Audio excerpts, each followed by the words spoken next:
প্রথমেই আমি কলা পাতাগুলো ধুয়ে নিয়েছি, এবার হালকা একটু সেঁকে নেব।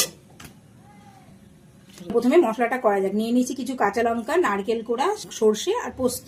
এটাকে পেস্ট করা যাক। ভেটকি মাছগুলো আমি ভালো করে ধুয়ে নিয়েছি। এইবার দিয়ে দেবো একটু পাতিলেবুর রস। এইবার দিয়ে দেবো করে রাখা মশলাটা। দিয়ে দেবো নুন, হলুদ, দিয়ে দেবো সর্ষের তেল। এবার এটাকে ভালো করে মেখে নেব। মেখে 20 মিনিট মতো রেখে দেবো। এই দেখো আমি আগে থাকতে কলা পাতাগুলো সেঁকে রেখেছিলাম। এবার এর ওপরে একটা করে মাছ দিয়ে দেবো।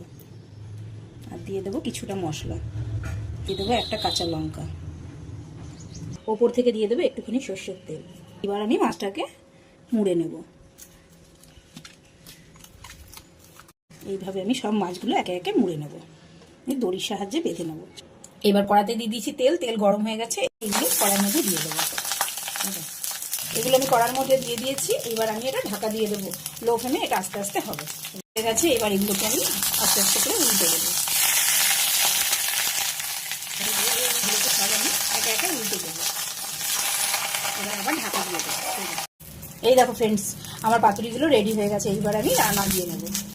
চলো এবার পাতুরিগুলো খোলা যাক।